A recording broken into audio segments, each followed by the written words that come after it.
You're listening to The Hurt Locker, the podcast that opens the door on men's mental health. And for tonight's guest, we have none other than Kev Mudd, award-winning comedian. Kev, welcome to The Hurt Locker. Hey, you all right? I'm good. How are you? Yeah, I'm not too bad. Yeah, just sitting in my caravan. Okay. Yeah. Before we started recording, I heard that briefly, but we'll touch on the fact that you live in the caravan, etc., etc. Yeah. So yeah, welcome to The Hurt Locker. You already said beforehand as well that you're a Leicester City fan, so Yeah. Leicester City fans are welcome onto The Hurt Locker as well. Okay. Thank you very much. Yeah, I wasn't always a Leicester City fan. I used to support a little team called Rushden and Diamonds, but they went under. And then I was living in Leicester when they went up. They did the Great Escape, and then they won the Premier League. So, and I used to DJ once a month on the high street, and it just so happened to coincide with the day that they won the league. So, I was DJing on the high street that day. They say two and a bit tons of broken glass were taken off the high street the next day. It was absolutely crazy. You weren't at Bardi's party then, no? No. I was probably the only one that wasn't. But yeah, I can't go through all that and then not support them. So yeah, okay. they found a way in now. So Kev, for the benefits of the listeners here on The Hurt Locker, tell us a little bit about Kev Mudd. Who is Kev Mudd? In fact, is Mudd your actual surname? No. So Mudd was my graffiti tag when I was a kid. And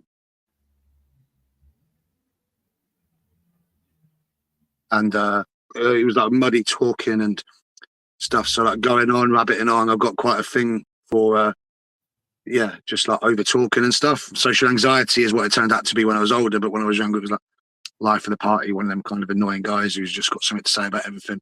So it was just like a tag that got stuck to me. My real name's actually quite embarrassing, so I had to change it. My real name's actually Kevin Perry, believe it or not. Okay. So, and I couldn't have that because I was on Facebook and it was just like people just messaging from all different countries. Like, oh, I love your film, mate. It's like, yeah, wicked, yeah, hilarious, bro. So I had to like change it. Yeah. And then it changed to Kev Mudd, but people already kind of knew me as that anyway. But then as soon as it was on Facebook, obviously everyone calls you that then. Although the weird thing is, talking about mental health, I remember talking to my counsellor, and she said one day, she said, so tell me a little bit about Kevin Perry. I was like, oh, Kevin Perry's a boy, this, that, the other. He does this and this. And then we spoke about, sex and religion and family and all the life stuff. Then towards the end of the session, she was like, so tell me a bit about Kev Mudd. I was like, oh, he's a bloke who does this, he's a man who does that. And she said, when you said Kevin Perry, you said boy. When I said Kev Mudd, you said man. So you created a persona to separate yourself from your younger life. So, which blew my mind. I was like, get out of my head. But yeah, that's an interesting thing that I always look at now. That's very interesting. There's not two of me. There's like, I go up, Perry goes up to a certain point and then Mudd carries on. So yeah. So weird. What age then did you transform from Perry to Mudd? I think basically it was when I like left my hometown. Like I was brought up in Peterborough, and then you get a chance to reinvent yourself at university. People kind of already knew me a little bit. I grew up fairly religious, to be honest, and quite straight edge, and then by the time I was at uni, I was, doing all the bits. And like I found like a hippie collective and, been on animal rights marches and stuff. And I'd turn into, it was a bit swampy, a bit crusty. So was that like a different person?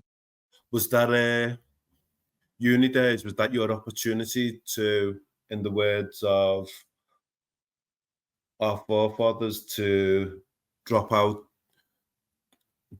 as it were, tune in? Yeah, fully. I mean, I've kind of already done that anyway. Like there's a weird thing. I can't remember who said it, but it's a thing that's always in my head. Where most of the problems in this world are because people try and make themselves feel important. I can't remember who said it, but it was like we are in a certain way, but putting people above, trying to get above people here, there, and everywhere. And my personal importance and purpose came from believing in an afterlife and all of this sort of thing. And then when that was taken away, I just completely didn't believe it. And weirdly enough, that was done by a stand-up. That was a guy, George Carlin. And he said something, and it was the last straw on the camel's back. There'd been things happen. And I went from Christian to Muslim to Buddhist, and nothing worked. I was really trying to find it, and I couldn't find it. And that coincided with me going off to uni. And then all of a sudden there was another purpose, which were temporary purposes, going after girls and drugs and drink. Before we get to uni, tell us a little bit about home life at the time, growing up in Peterborough. Am I correct in understanding or assuming geographically Peterborough is kind of, but not directly, but it's an offshoot, an extension of London? So if people can't live in London, etc., they'll move further out? Or about my geography totally wrong there? Historically, it's kind of been that a little bit, like so estuary English followed up from London up into Peterborough a lot during the war, because we had a lot of evacuees. It was one of the highest places for evacuees. My grandparents and all that talk about growing up with their brothers and sisters. They still, I've only got one grandparent left now, but she still talks fondly of the other evacuees that are still alive in their 90s and stuff. And that was a thing there. You had a lot of people still that now it's turning more into like zone 64 maybe of London. Like it's quite far out, but there's other places people would go to first, like it's not exactly Watford or whatever, but you do have people do it. It's only an hour on the train into London. So people do that. But also there's been a lot of different cultures come in different times, like, quite a long time. I mean, firstly, it was Dutch, which is because it's the Finland, flattest area of Europe, Peterborough. Really flat. My granddad said it's the only place you can watch your dog run away for 4 days, which is a bit I put him a set. But so the Dutch came over, so historically it was that, and then you got a lot of Italians there, a place called Fletton. Yes. There was a lot of brickwork, so they came over to the point where you got Italian road names a little bit underneath English names, translations and stuff in certain areas for old signs and stuff. And then we've had a lot of Portuguese, a lot of Polish, a lot of Asian. And when I moved to Leicester, one of the things I liked about Leicester was the multiculturalism had worked a lot better. Like I was never anti-immigration in any way whatsoever. I'm a proper lefty. Like I don't really, I'm not too fan of borders even. But if there is any issues I've got, it's with class division rather than place of birth and culture and stuff. But when I moved to Leicester, it was crazy to see how I think one of the big things was the two universities that are there allowed these two groups to kind of move together. I mean, I went to a school in Peterborough that was predominantly Asian. I think it was two-thirds Asian, which was really interesting for me. In what sense? I was in a very white area, so growing up, and very white working class. Like, my mum and dad are never, they're not prejudiced in any way whatsoever. But I just hadn't experienced, like, Peter was very ghettoized. So you got that's the area where them guys, to the point where at one point, honestly, I used to get really fucked up. And one day I woke up and I was absolutely shitting myself because I genuinely thought I'd woken up in Poland. There was Polish newspapers, Polish TV, there was Polish food. The only thing that gave it away is when I went to order something, I was talking to someone, they were speaking in Polish, and I paid with pound coins. And I was like, I was coming to. And I was terrified. The telly was in Polish. But it was maybe 15-minute walk from my house. I just hadn't gone over there because that weren't for me. Not in any kind of, again, no prejudice way, but it's just like, I don't know what that food is. I don't know what that bar serves. It's not culturally, it's not mine. And then I go to school and, predominantly Asian place. And the weird thing was, obviously, I was at school when 9/11 happened as well. I was in a predominantly Asian school, predominantly Muslim school. That was the only time I ever really saw any real tension. But other than that, there was, there wasn't too much, but there wasn't too much mingling outside of school, really. People kind of kept themselves. They moved to Leicester, and it was crazy. It worked. People. It worked. Yeah, it was like, I don't really know why that was, but yeah, that's a thing that I noticed. I remember noticing straight away. Tell me Yeah. about family life. Who was in your family? Who was in your setup? My mum, my dad, 2 sisters, dog, and then from very close geographically as well. Grandparents, both grandparents on one side, both grandparents on the other side, and then an auntie and uncle on both sides with a boy and a girl. Literally like mirror image. Yeah. My mum had a sister, my dad had a brother, man's side, lady side. It was like very like that, and very close. I mean, we're actually in 2 weeks' time we're going out for dinner together. For the first time in ages. We've only got my grandma left now, but you know, still got aunties and uncles and that sort of stuff. But yeah, it was actually like quite it still is. It's a very stable family life. Very working class. Not much money about really. You know, we weren't. You know, we never went hungry or anything. But you know, we always looked after and stuff. But yeah, we weren't exactly you know, rolling around in money or anything. Yeah. And so as a family, it strikes me as you're talking there that you were reasonably close. Where are you in the pecking order? I'm the oldest. Okay. So tell me, what was that like for you? It was Having weird because having 2 sisters to look after, or being the responsible one, etc., etc. yeah, I mean, neither of those 2 things really happened. Like basically, what was them 2 teamed up, and they're still a team now. They shared a bedroom.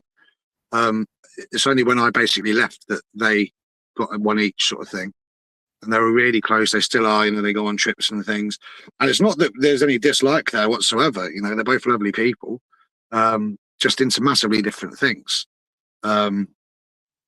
Growing up, you know, I was really into counterculture. I used to run away all the time, and they were both quite homely and like staying in and, you know, doing. How old, You know, how old were you when you first ran away? 11, 12. What Well, was your my first what time I was your ran away, I aim? was probably What like was your 4 or aim? 5. What was your aim? What was your purpose in running away? Well, see, like when I was like 4 or 5, I ran away just because, you know, like a kid did. I just wasn't watched, so I went. But when I was like 11 or 12, it was to go off and buy a hat that I saw in town, that they wouldn't let me go and buy. But I managed to find the money and like ran into town. It was just a bit of defiance, really. And then after that, it got to a point where I was running away as kind of escapism. Because as nice as it is having that close family, I think sometimes when people, I used to think, why am I so sad when my friends, all of their sadness when I was growing up seemed to stem from family problems, and I didn't have that. But I think when we sit, like, I just think sometimes the closeness was too much. There's too, like, I needed space, which is why I live in a caravan in the middle of nowhere now, I think, because I need to be away from people. Like, I like dipping in, and I talk to my mum and dad every day. I spoke to them earlier. I'm going to talk to them again later. But I like distance from people in general, not just my family. So I used to run away all the time. Can I share me now? Yeah.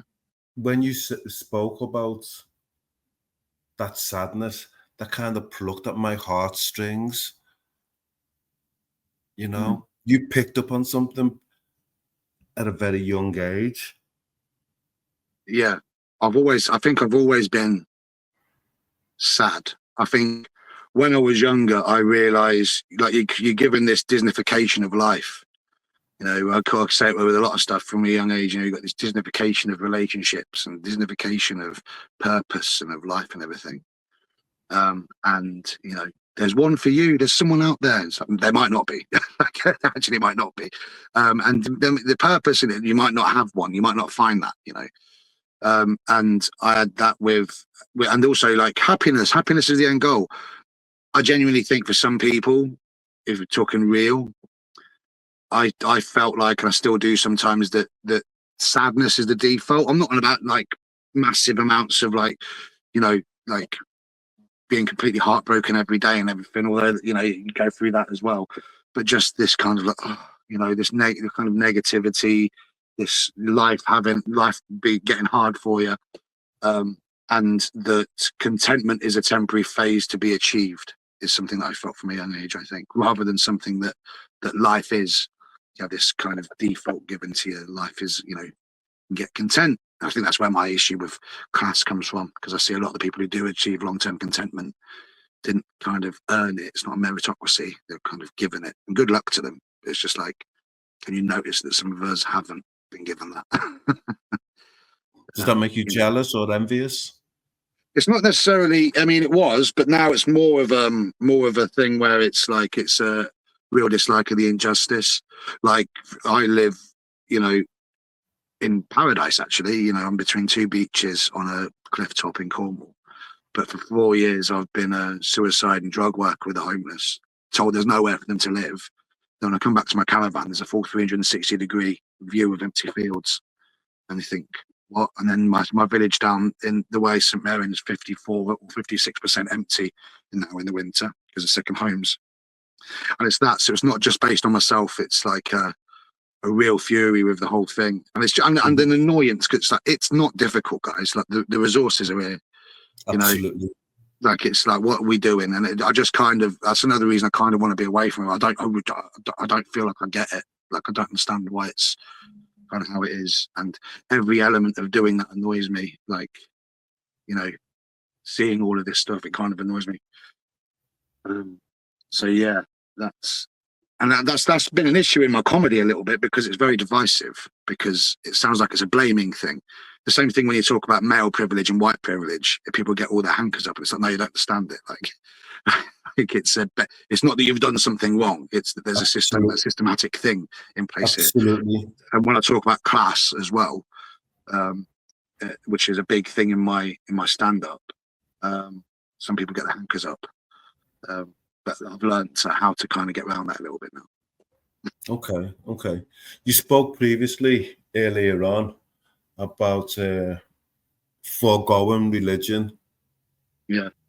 Was religion a case of, for you, the household, going to church every Sunday, or and praying by your bed every day, or praying at meal times? I used to go. We didn't really do it at meal times, really, but I used to go to. I used to actually go to church twice a week. This wasn't constantly, but towards the end, I got to a point where I was going to church twice a week, and I'd also go to the vicarage twice a week for like readings and conversations and stuff. Yeah, I was like, it was really a big thing for me. And I remember reading things like, I remember reading in the Bible, it was Church of England, there was stuff about the monarch in there to protect the monarch and things. I'm thinking, but we're not getting protected. My mum and dad aren't getting protected. I'm not getting protected. The hell's all this about? Like, why is this a thing? And there was a thing that George Carlin said. I remember, basically, I was riding around, like, I was one of these like guys who I was still religious, but I found, you know, an excuse as to why God would be fine with me getting completely stoned all the time, and like all this sort of stuff, you know, like, you know, no, be fine. He knows what I'm like. And I found this abandoned pub with my mate Nige, and we went into there because it was raining, and it'd been turned into a community centre by a load of old hippies, and they had George Carlin up on the screen in there, and I remember he says, he's talking about liars and solicitors and stuff, and then he goes on to the clergy, and he says, think about it, they've convinced people that there's an invisible man living in the sky, and he's got a list of 10 things he doesn't want you to do, and if you break any of these 10 rules, he's got a place full of fire and burning and pain and torture where he's going to send you to beg and scream and cry for an ever and ever and ever until the end of time, but he loves you. And I was like, oh my God, it doesn't make sense. I remember my mouth being open like a cartoon. It's the first time it's ever been like, and it just, and as much as that was a big thing for me, everything crumbled away at that point. Purpose had been lost. If life's temporary, what's the point in the whole thing? Like, you know, and all that sort of thing. Like, the neurons weren't working anymore. They weren't working in that conditioned way they were supposed to be working. Yeah. Did you then, because of that, because of your exposure, but I'm assuming even before the introduction of George Carlin, you were always curious, you were inquisitive, you had questions. Yeah, which I think makes it worse, because I think if you're curious and inquisitive and you've been brought up slightly religious, or even, you know, quite religious. I mean, I was going to be a vicar. Like, I wanted to be a vicar. you were always, you know, it kind of gets you deeper into it. It's not that it gives you distance, it's that it does both. You get distance and connection, so you connect with the bits that make sense, do unto others as you expect to be done unto you, and all that sort of stuff. And the whole kind of like, you know, gay people are immoral. You're like, but my friends, like, it doesn't. So you really agree with someone, you really don't with others. It becomes this weird kind of thing. I mean, I was really curious when I was young. I remember my mum and dad telling me all these stories. I remember one time at church, they said, like, and I was very confident. Like, I remember during Christingle, I was told to be quiet because baby Jesus was asleep. As soon as the priest started talking, I shouted out, "Oi, be quiet, baby Jesus," you know. And then there was another time where I shouted out, he was saying this stuff. And for me, it was the same as when you're at school and you're being read a story from a book. You know, you can ask, "Miss, I don't get this." I was doing the same in, like, you know, in church. You know, like silly little questions like, was Christ Jesus's last name? You know, or was it Nazareth? Like, what was it? Was it mum and dad, Mr. and Mrs. Nazareth? Was it Mr. and Mrs. Christ? And this is like 4 years old. And I've always had this really inquisitive mind, you know, but why, but how, but where, but who? And it's...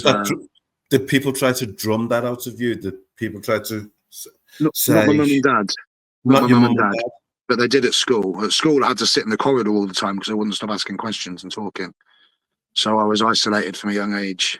Like, I had to go and sit in corridors and things. That must have had an impact on you. Oh, hugely. Like, they weren't nice at all. I remember one time, like really young, like year 2 or something. I remember I really needed to go to the toilet. And looking back on it now, again, it was an anxious thing, I think. But we just had lunch. I need to go to the toilet, and the teacher said I can go to the toilet, but I lose one of my little points. You know, little merit points you get in class. And I didn't have any. They hadn't given me any. So she said in front of everyone, I had to pick someone to take a point off. So I had to pick someone in class to take a point off. And there was another teacher who she said she, you know, didn't like kids and whatever. There was a year and a bit in school where I wasn't there because I was in hospital. So I was having operations constantly, all the time. Like, yeah, I wasn't like well. So yeah, I was very felt very other a lot of the time. That's a great word, other. Yeah, felt other. So I quite like other. Like, now I've found the balance because I don't think I want to be, you know, like I always worried about like why I haven't got a life like everyone else. Talk to people, it's just like, you know, how's your kids? And they're like, mate, they're a nightmare. I can't get to sleep. You know, how's your husband or your wife? It's like, I can't look at them. They're annoying me.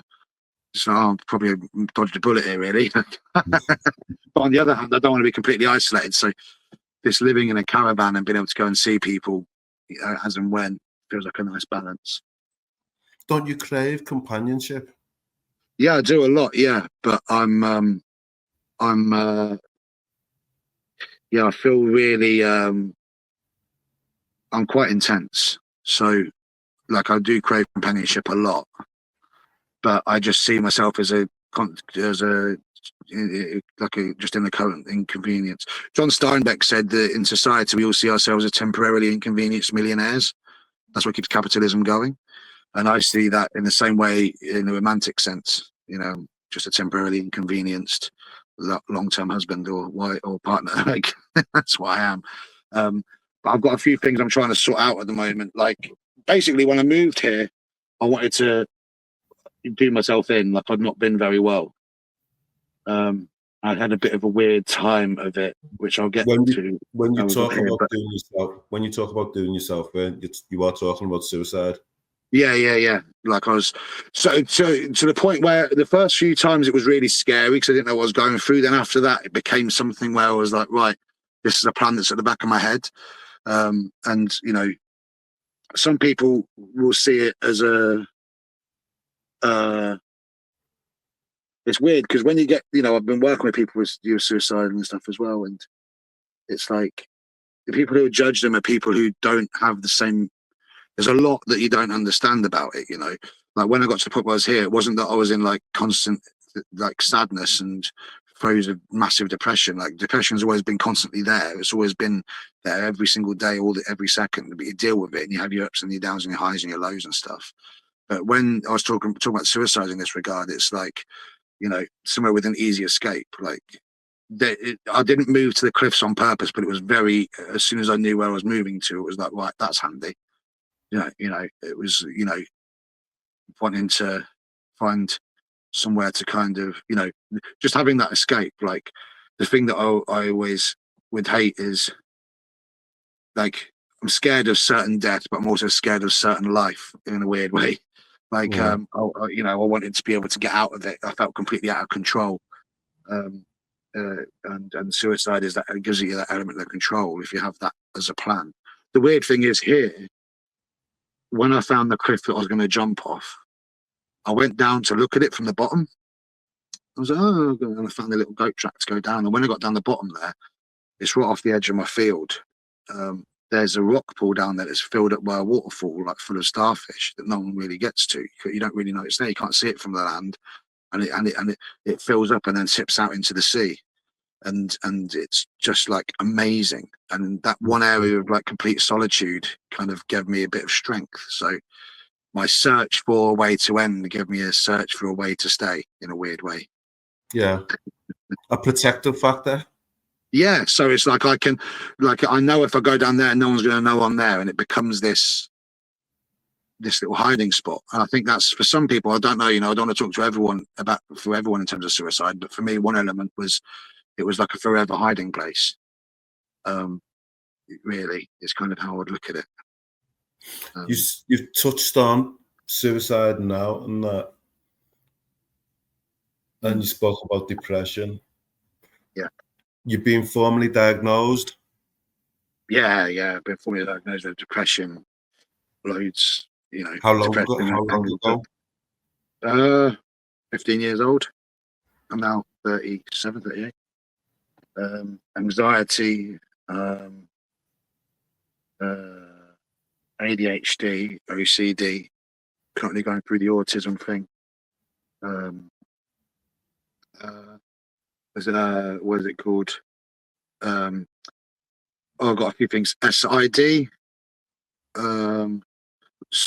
sensory. I can't even bloody remember it. There's been so many I can't remember them. Got one for every letter of the alphabet. I've got another one which is like an anti-authority. Can't remember what it's called. Oppositional defiance. Yeah, oppositional defiance disorder. Yeah.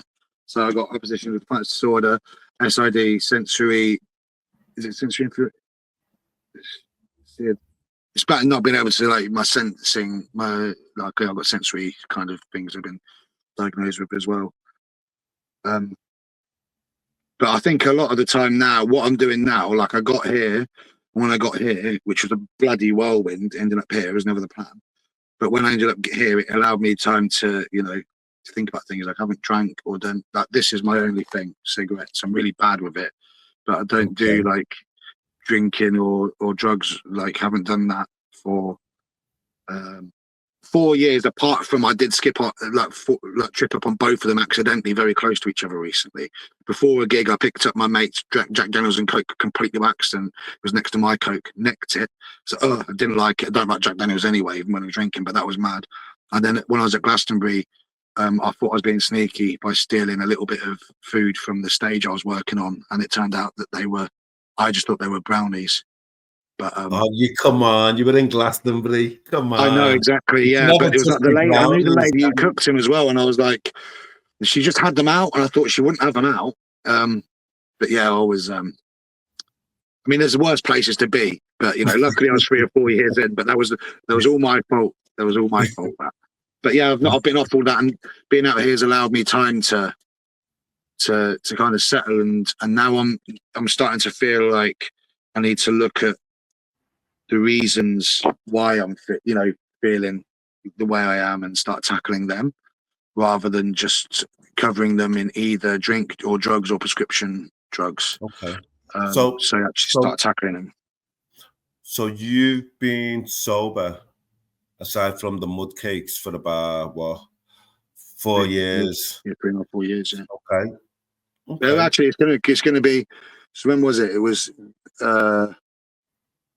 3 3 years it will be soon. Yeah, it'll be 3 years soon because it was the 28th of December, actually. 28th of December 2001. And has that felt being sober in that time, not picking up? It's That felt giving you amazing, space? but just Go on. socially, it's a nightmare socially. Why? But other than that, because I just like everyone else is just always getting on it. And yeah, and yeah, exactly.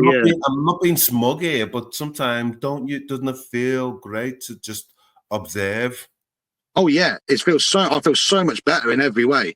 It's just I wish that everyone else would jump over.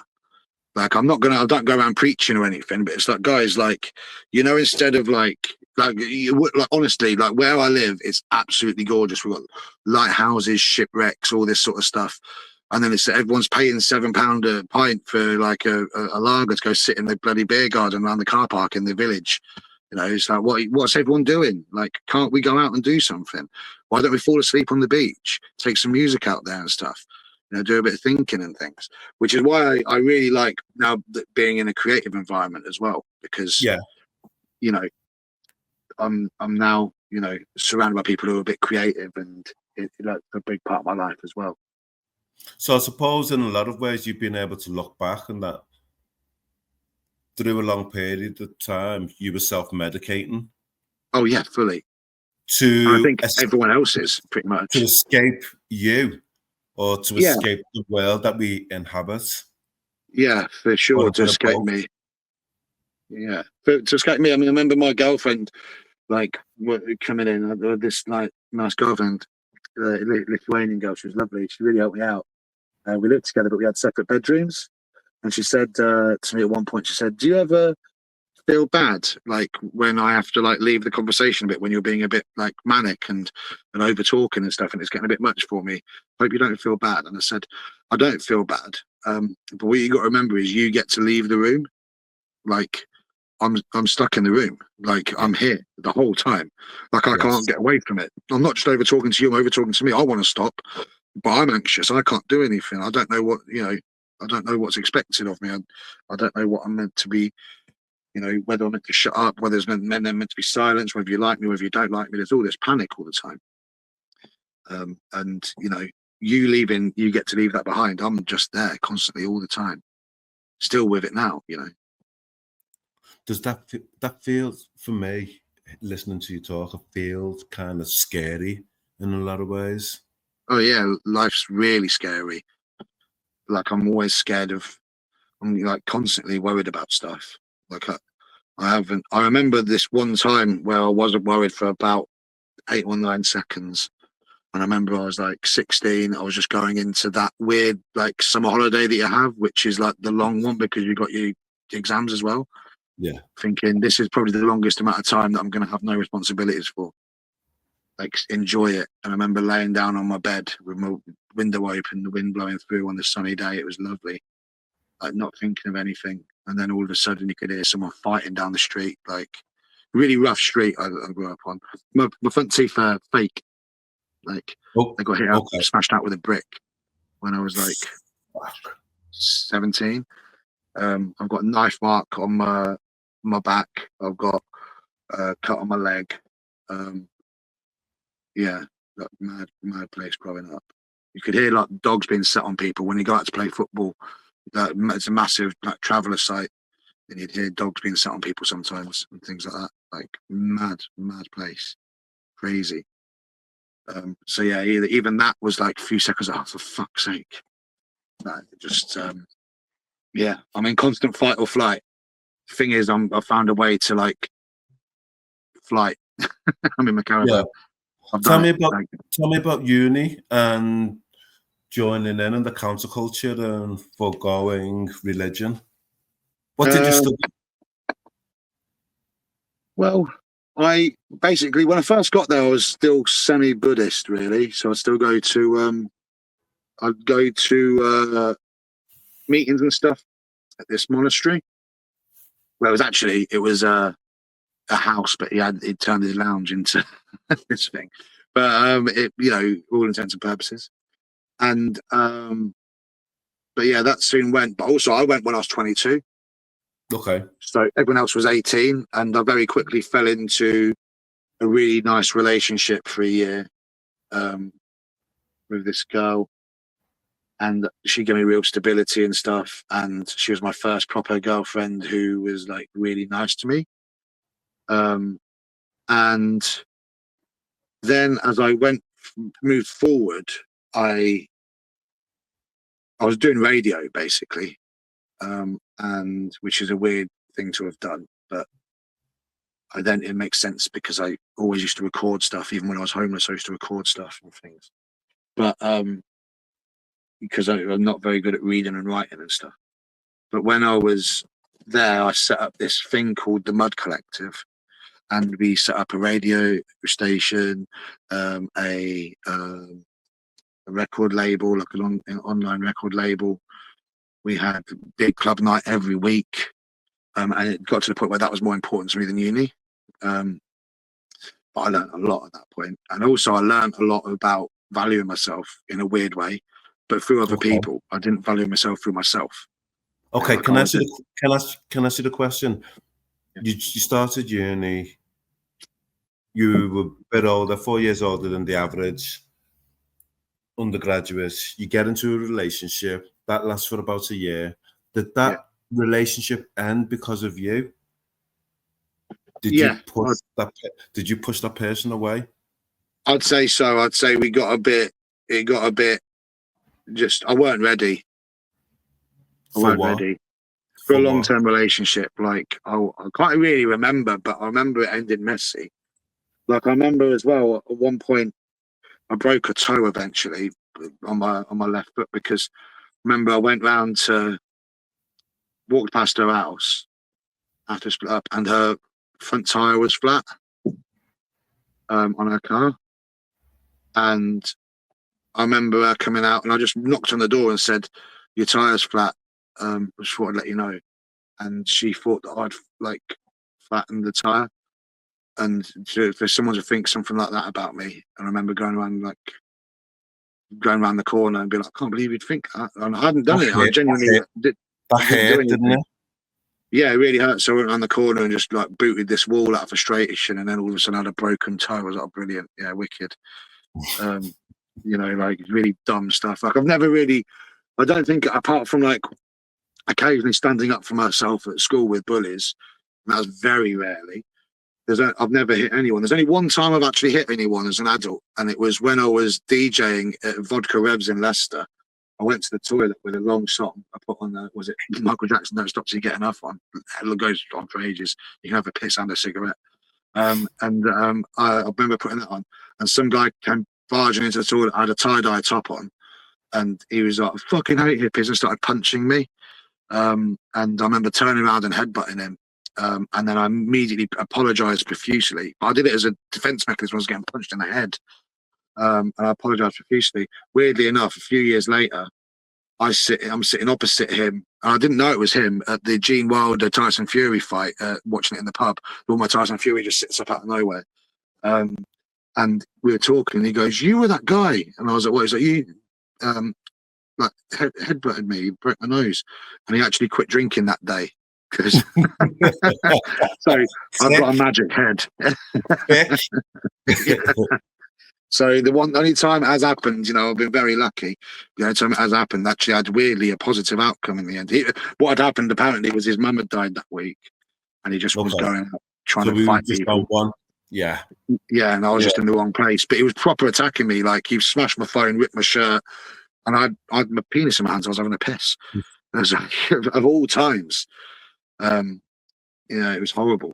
But yeah, I kind of, you know, I've been battered about quite a bit when I was younger. One of the ways I got around that is I used that to my advantage. So I used to hang around with skateboarders and stuff, and I'm in quite a few like skateboard videos from when I was younger. I couldn't skate, but I'd be the crazy one that would be in like a shopping trolley that they'd like chuck off a small building or whatever with me in it. And, you know, I'd bounce off the floor, whatever. You know, I'd be doing crazy things, you know, like I'd jump off a bridge into the river, just completely careless. You know, but you know, I was fine. Well, it's funny. I didn't say anything. I didn't want to fill that space then. but I just saw the way you were reflecting, looking back at. Yeah. Were you looking back at Kevin Perry then? It felt like. Yeah. It felt like. Yeah. I am. Yeah. At that point. Yeah, it's weird, really. Looking back at that, I do look back a fair bit. I mean, I like being both of them, but it's just that one there was. This one's sad, and that one was numb. Do you know what I mean? And there's positives in both and negatives in both. You know, like at least this sadness is real. I've always thought, like, if you could go up to someone who's dead and say to them, "Hey, do you want another day? It's going to be really sad, but do you want another day?" They'd go, "Yeah." Like it's feeling something at least, you know. Like, oh, that's interesting. That's interesting. I remember I was in my head, the thing that changed it went after the religion thing. I remember thinking, what's the point in living? And I couldn't ever find an answer. I was thinking all philosophically. And then one day I just typed it into Reddit. And it came up.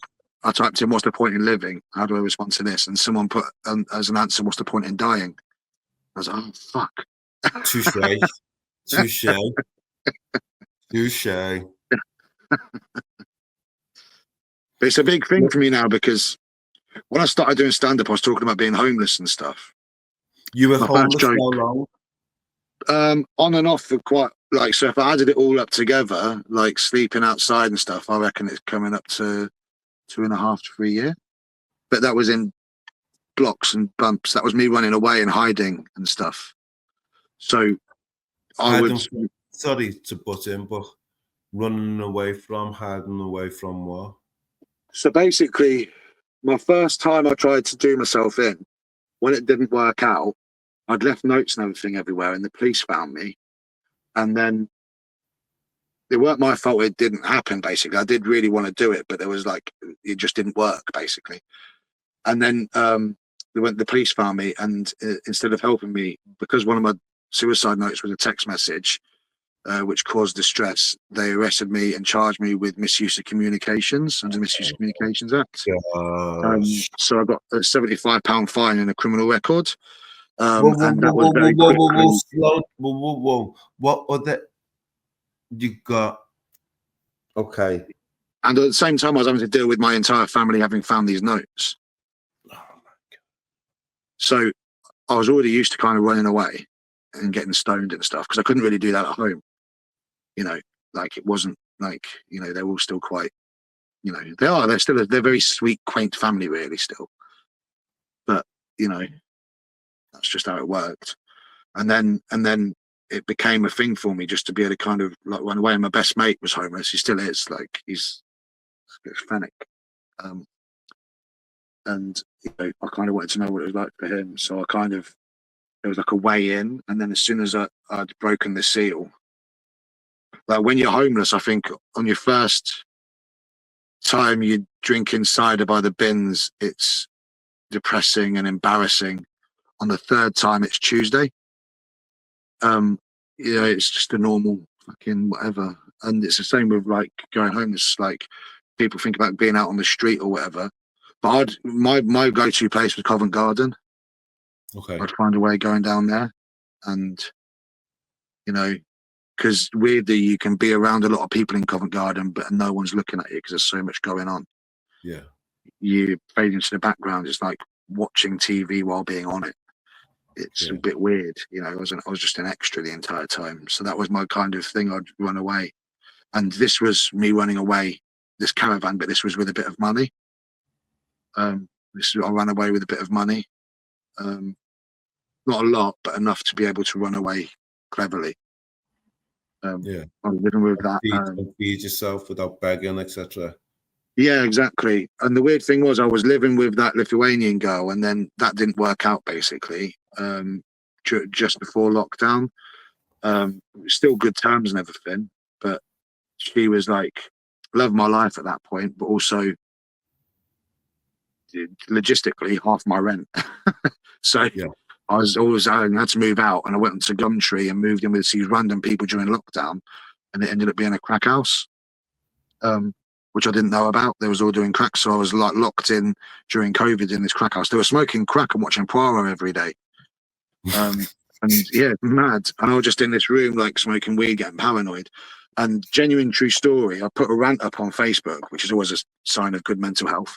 But I put a rant up about the fact that the economy was meant to be there to be able to help people, but people are being thrown at the economy here. You know, there was these two old Asian guys who worked in a shop opposite my house, and they were terrified about going into work, but they had to, because their option was go into work and probably get, like Leicester was the worst place in Europe at this point for COVID deaths. It was either go into work and possibly die, or don't go into work and be homeless.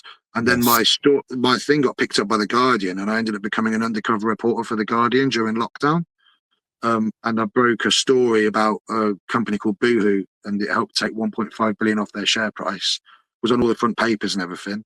And when I got paid money for that, it was a thing against modern slavery. When I got paid money for that, I bought a caravan and just ran away. And ended up down here, which is where I'd done a bit of summer work and stuff. And all of a sudden, I'm now living here as a comedian, because I quit drinking and I started like writing. My doctor told me to write and stuff, and then I went out and performed my poems, and people laughed at the bits in the middle, and then bit by bit got invited to talk at a few things around Cornwall and stuff. And within 2 or 3 months, no, about 3 or 4 months of me starting doing stand-up, I got to the final of the British Comedian of the Year, which was at the Comedy Store in Covent Garden, just outside Covent Garden. Yeah. And I was performing in there, whereas a few years before I was getting told off for begging in the queue. Absolutely. So it was weird, kind of. What was that being noticed, winning awards, being celebrated, as it were? It's a bit weird, really, because you get celebrated, but it's a bit of a snake pit, the actual industry. You know what I mean? It's like, again, people really trying to make out, you know, like that they're important. I think we're important as a whole, and we do have our important elements individually, but there's no above or below anyone sort of thing, you know. I know there's obviously people who are better than other people and this and that, but I've never said I'm any good. You know, I just entered some competitions, won them, and made a website. Like, that's all I've done. I've not gone around telling people I'm the best or anything, you know. And then you get, you know, so there's a lot of pressure when you win those awards first time round, because all of a sudden you've got to live up to them. I never said anything. It was other people that voted for me. Like, I just went in. They liked it. Have a word with them. You know, it's like, it's fucking mad. So sometimes, you know, like, but now I'm in a really comfortable position because it really mattered to me at the start. Now I'm in a weird situation where I was working as a suicide worker and an addiction worker, and then doing this. And then I was in a really bad car crash last year, and I ended up losing my other job because of it. Really affected my mental health. I had to get work sent me to counselling and stuff. And now I'm in a situation where my body's buggered, my head was all over the place. The first Christmas, that was October, in Christmas, I didn't tell my family this, but I was on the cancer pathway. They thought I had cancer, throat cancer. So I quit smoking, and all the way through Christmas, I was on the cancer pathway, thinking I had cancer. Then I went in on the 5th of January, and it turned out to be GERD, which was like acid reflux through stress. So it'd been, as I've been sleeping, it's been eating away at my throat and stuff. So I went in thinking I got cancer, and I literally came out with a prescription for Gaviscon.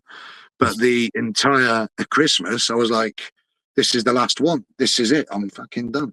So like, I've had all this sort of stuff happen. So I ended up having to quit that job, and it didn't do very well. And, you know, everything kind of started falling away a little bit. I've just managed to kind of grasp on. But people will look at me and say, you know, you're a stand-up comedian, you know, you're a professional stand-up. It's amazing. There's 2 ways of becoming a professional stand-up comedian. One of them is being good enough to be a professional stand-up comedian, and the other one is losing your other job. And I would say I'm halfway between the 2 of them.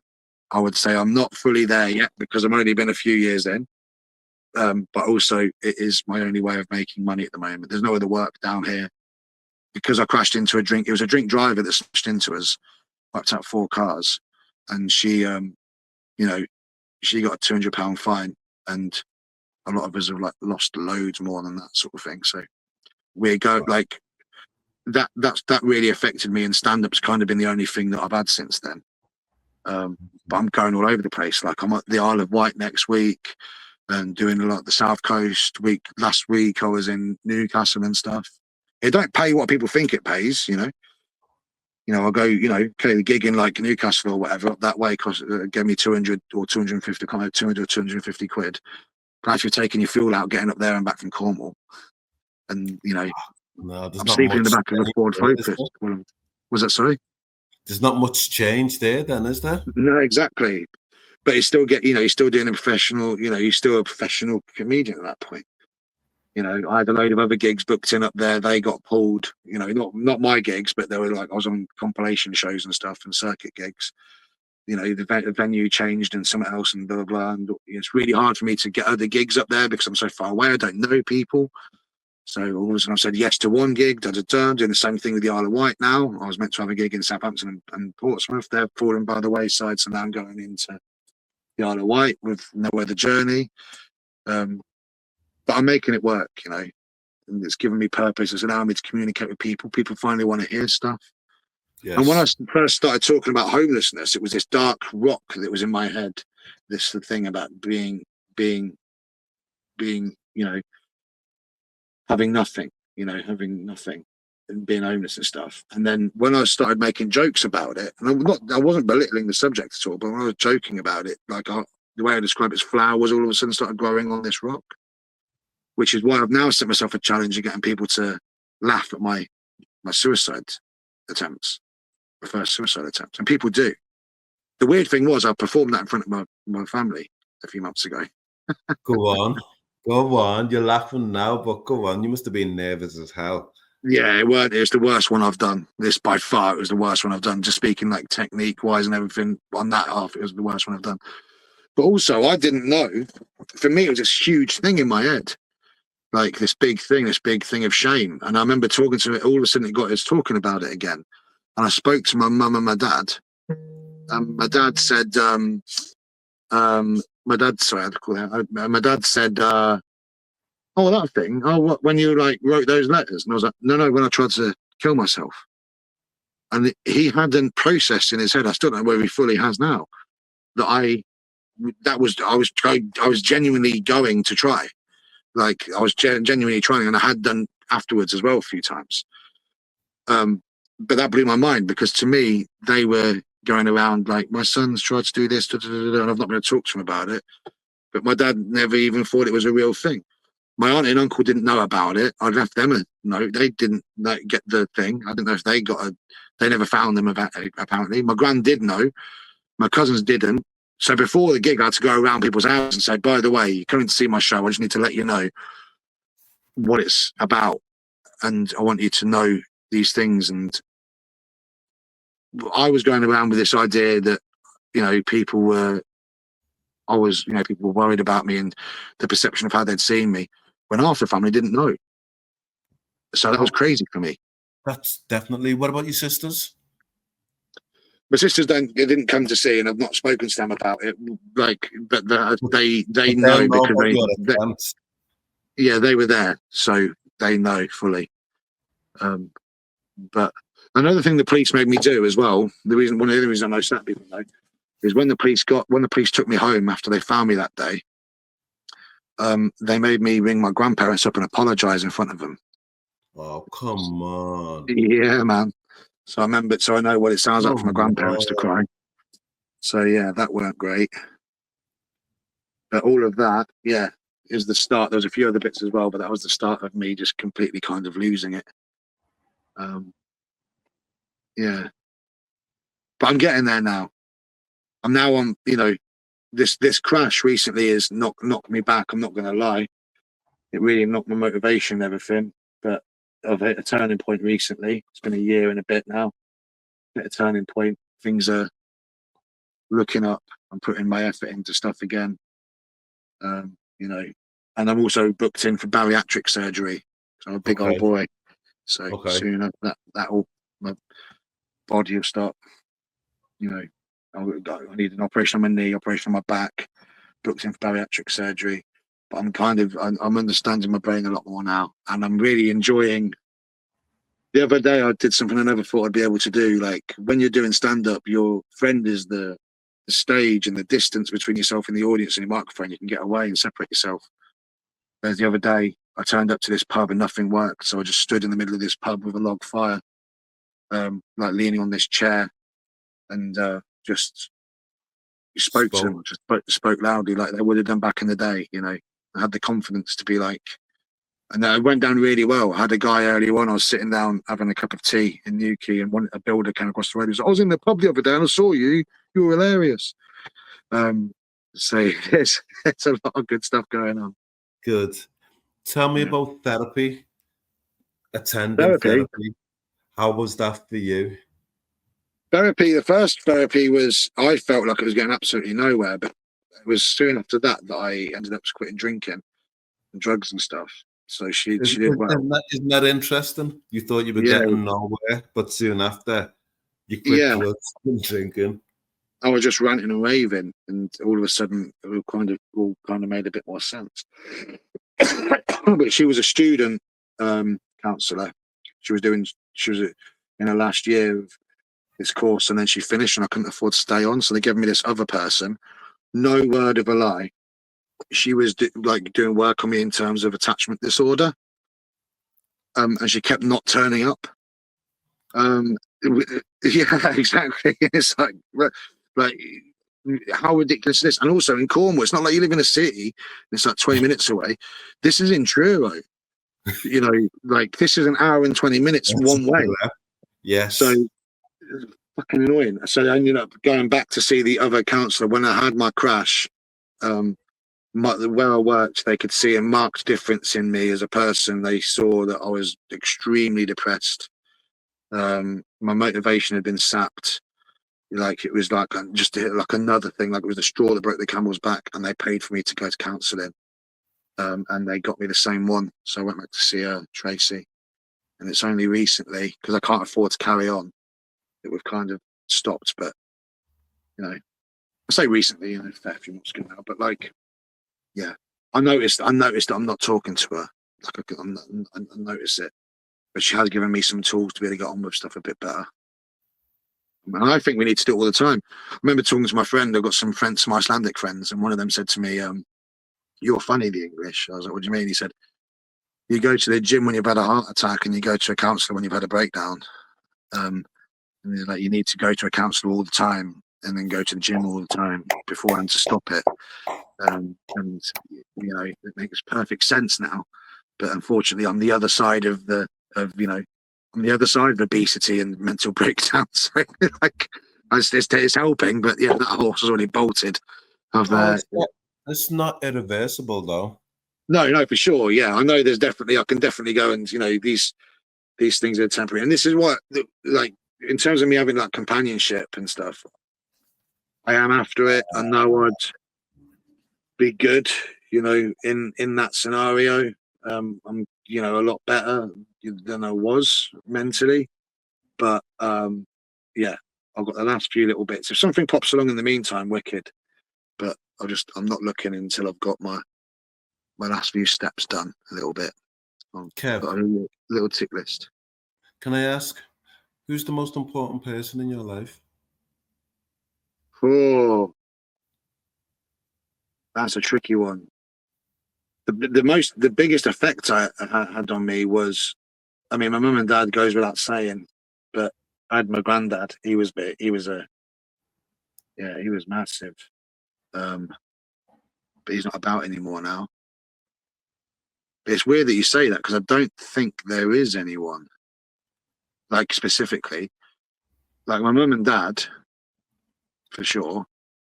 And there's a big guilt there, but they know about that because financially I've been screwed most of my life. You know, either been a bit of an addict, which I didn't really know about till afterwards, obviously, or, you know, just poor in general. And now, you know, living in a caravan, not got much money, blah, blah, blah. You know, I owe them money. That makes me feel guilty a little bit. But I would argue that they would rather you be alive. Yeah, for sure. Yeah, like, definitely. Talking to them than worrying about money. Yeah, for sure. 1,000,000%. But I know, like, I know I've got it in me to be able to take that worry off them because they've got financial worries. I just can't do it at the moment. I'm just looking forward to being able to go. I mean, I don't think I'll ever be in a situation to be able to go, here's a house and here's a trip to the Bahamas, but to give them a bit back and give them a bit of financial slack. Like, And that will come in time. Yeah, eventually I'll get there, like after I'm a bit more fixed. But yeah, I don't really know. I mean, what if I said the most important person in your life is you? Yeah, I suppose. You suppose? Yeah. Yeah, I mean, that's true. But I just think a lot of the problems in the world are from people taking, like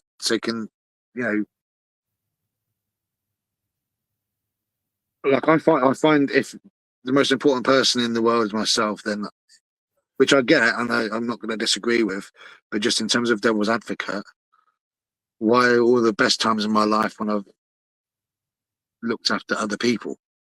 Maybe that's your purpose. Yeah, I think so. That's I think purpose. It should be everyone's, really. I think that would get us out of a lot of this mess. I wouldn't disagree with you on that. Mm. I mean, you have that lived experience, in terms of addictions, in terms of non-fatal suicides, etc. Yeah. So you know where the human consciousness can get to. Yeah. And how desperate it can be. Oh, it's horrible. It's awful. I remember going out with a girl when I was early 20s, and she, bless her, she had to put up with. That was at the point where I literally started, everything started falling away. And I remember I was losing my religion was such a big thing. To try and get close to it, I tried to learn Aramaic, like the ancient language of Jesus and stuff. I remember we were at a party and everyone's kind of, socializing, and I'm there trying to learn Aramaic and stuff. I was not a well person. But I can't remember why was I talking about that? What were we talking about? We were talking about you having a purpose. Yeah. So I remember. Oh yeah, the darkness. I remember being around her house. She was at university in Portsmouth, and I remember she was the one that I sent the message to, which was the suicide note, which wasn't directed at her. It was to everyone. It's just that she wasn't close. Everyone else was within a few miles away. So when I ended up putting the letters down, she got it via text. And I remember one time just before that, I was at hers, and I was sure that I saw the devil, that I heard the devil. And then when I closed my eyes, I just saw people hanging, jumping with ropes around their neck off staircases. Every time I closed my eyes, I could just see that. Just everything, just gore, horrible stuff the entire time, every time I closed my eyes. And we were just in a young relationship, we were meant to basically just be kind of going out together and coming back and fondling each other and kind of waking up in the morning, going for a coffee and having a bit of fun and stuff. But I was going through this, I don't know quite what it was, channeling some weird kind of darkness from somewhere. And yeah, it's not really, that was one of the, there's been points where it goes at the peak, but you kind of learn how to deal with it as you go around. Like your first heartbreak feels like it's, she was the one. Yes.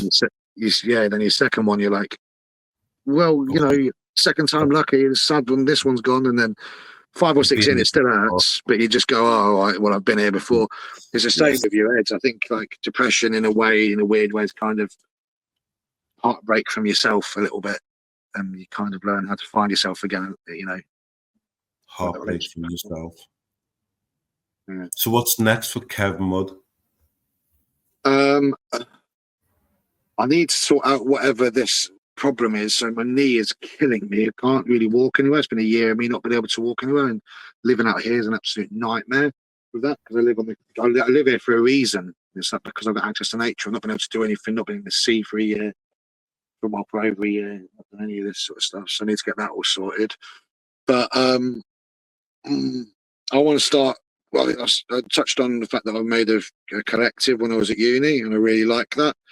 Yeah. And instead of like chasing TV like most of the other comedians seem to be doing, I want to get some people together with a bit of a voice, not just comedians, but I want to set up a new collective, like a touring thing, almost like a bit political.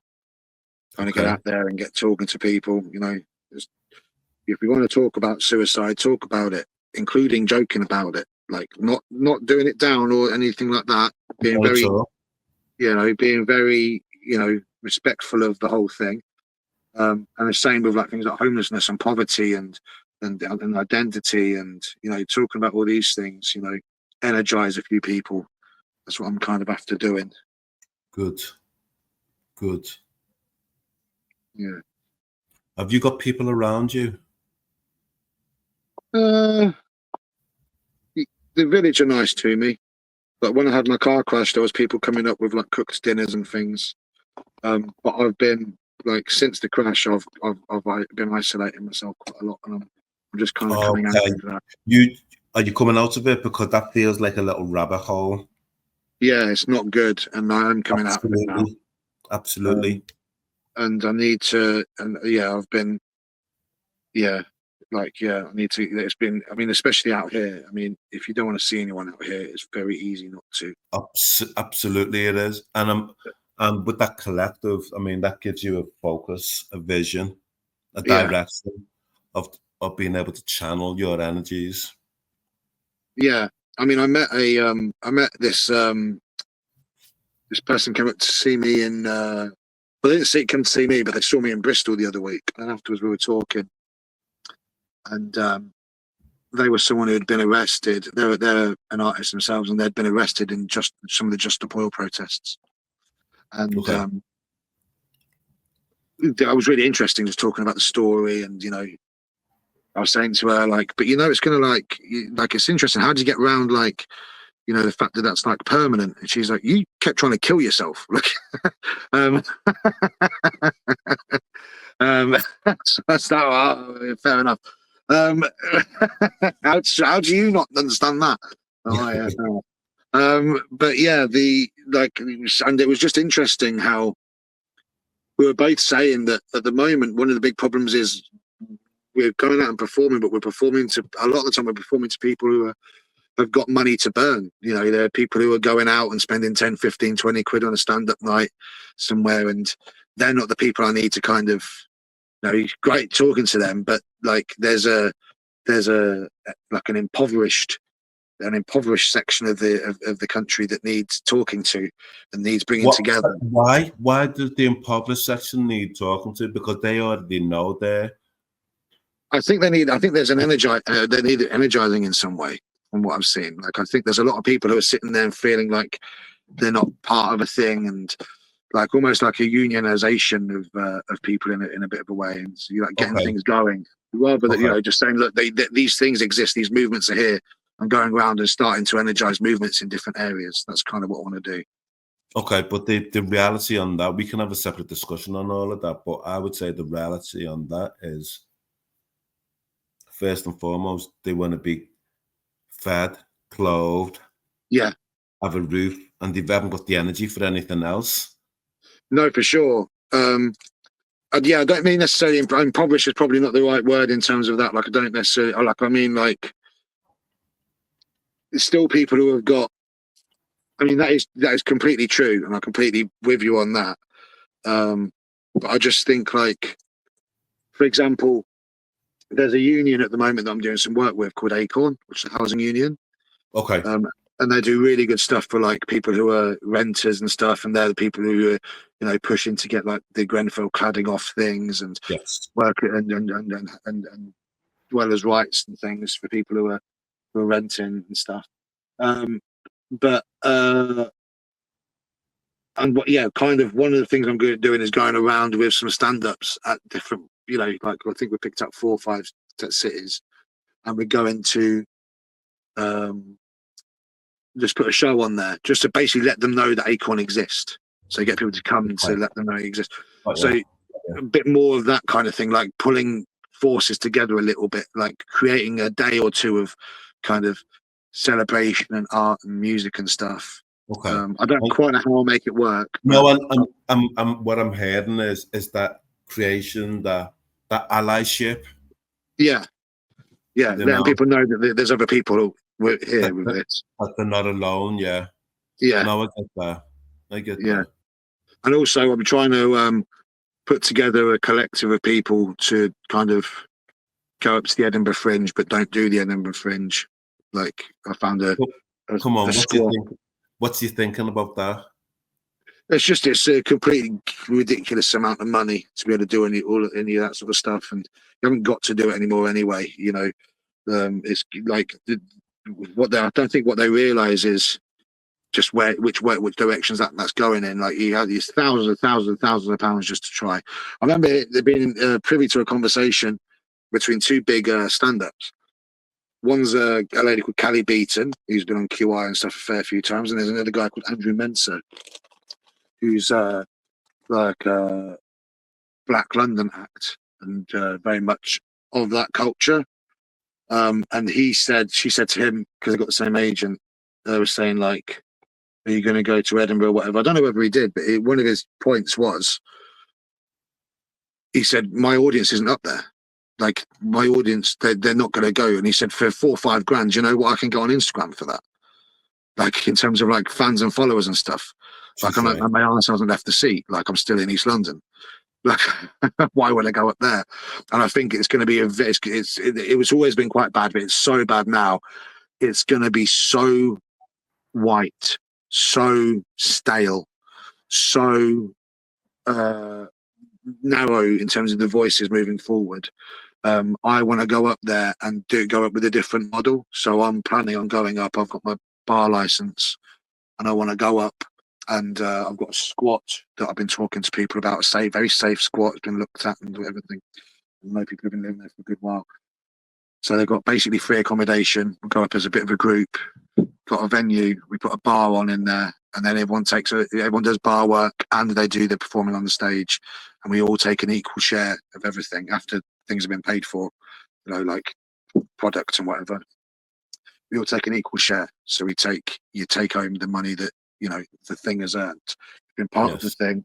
It's a completely nice split. So even if you go up there, you put a show on, and just because of luck, you're up against someone next door who's a big name and on at the same time as you, and you only sold, average of 10, 15 tickets instead of the 60 or 70 you need to break even. Don't matter. You're still going back with your money. You've still made your art. You've still, you put your story across to those 10, 15 people. That's another thing that's going on in my head at the moment.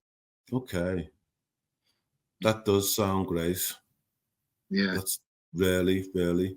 Would you come back on the Hurt Locker? Would you come back on the Hurt Locker again? Oh, yeah, of course. Yeah. Anytime. I think there's so much there about you that we'd love to unpack. Yeah. Yeah, feel free. Kev, you've been an excellent guest in the Hurt Locker. I really appreciate your openness, your candidness. Thank you. Thanks for having me. It's been good. Thank you for your time. There is so much more to talk about, really. But yeah, that's a wrap for now. All right. Thank you very much. No, thank you. The Hurt Locker is a safe space for our guests to openly share their mental health experiences. If you have been affected by any of the content in this recording, then please reach out for support. If it is an emergency, dial 999. If you would like to talk to somebody today, then please call the Samaritans on 116 123. Stay safe.